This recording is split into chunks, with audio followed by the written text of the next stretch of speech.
Yo, it's Xbox GOMD, and I'm back with some 2K gameplay of a Pro-Am match me and my team recently ran into. But I'm not really here to talk about the gameplay that much, even though you will see examples of what I'm trying to talk about. I wanted to touch on some negative things about Pro-Am, even though I am a huge 2K17 fan.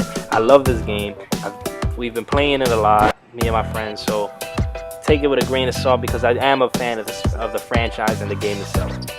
Now, the first thing I wanted to talk about was that shot you just saw, which is those slide-in mid-range shots when you drive baseline. Those shots have been automatic in this game. No matter if you put a hand up like my friend just had, or if you just leave them open. That slide-in mid-range shot goes down at least 85% of the time. Another negative I wanted to touch on, which carries over from 2K16 again, is why you only need 3 players to start a Pro-Am match. The minimum should be 4. You only have 3 people? That's cool. That's what the park is for. Go to the park. Reason being is because it's not fair to the people that get 5 or 4 to have to play against 2 computers. These 2 computers overall 55, get every loose ball, get offensive rebounds, get putbacks, and if they are guarding you defensively, do not leave you alone no matter what you do. There are times where I had computers on me and I could not score unless somebody set a pick for me. Because even in transition, they find you and stick to you, and that's just ridiculous. And a lot of bailouts happen when you have 2 computers on your team because the offense can't really pass over the middle because computers react to everything. And another thing is, with shot clock running down, you just dump it off to the computer, and somehow computers always manage to put the ball in the basket. So Pro-Am should always be 4 people minimum, in my opinion. Another negative I have with 2K17 is the passing. This has been one of the worst passing 2Ks I've ever played because you need a playmaker to pass. So it's 2K's assumption that passing is just a playmaking type. No, it's just passing. Everybody in the NBA knows how to pass the ball. Knowing where to go with it is a different story, but this is the video game, so we control the players. But passing in general should not be this difficult.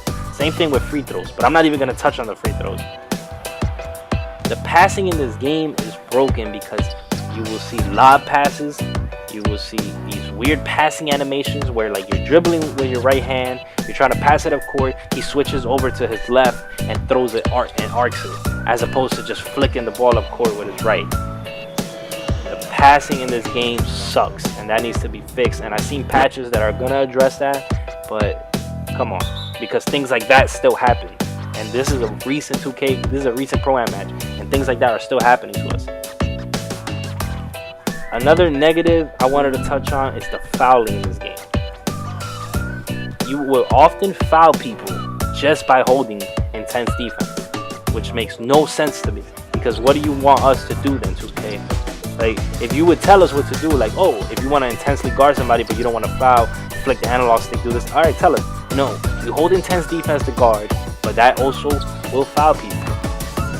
A weird foul animation that they put in this year was the charging as a point guard or as a ball handler. When you're holding RT, you're just trying to get down court and beat your defender who pressed X on the inbound, and he's reaching and he's out of position, so he still comes back and your guy throws a forearm and tries to knock him out. That animation makes no sense to me because it gives defensive players that are out of position a chance to get back, and honestly they should be penalized for reaching. Anyways, man, this 2K has been a lot of fun, but they need to address that. They also need to address the fact that sharpshooters and stretch bigs are the only things that should be ran at the 2 through 4 spots because nobody else can shoot in this game. I started off by making a defensive specialist, and that was a waste of time because all he can do is play defense, and even then it's not even the greatest defense. Defense is all about positioning, so highly recommend you just make a sharpshooter and a stretch big. Don't worry about their defensive ratings as much. They get to the 70s and you're fine. Anyways, man, I'm off this. Have a good one. Take it easy.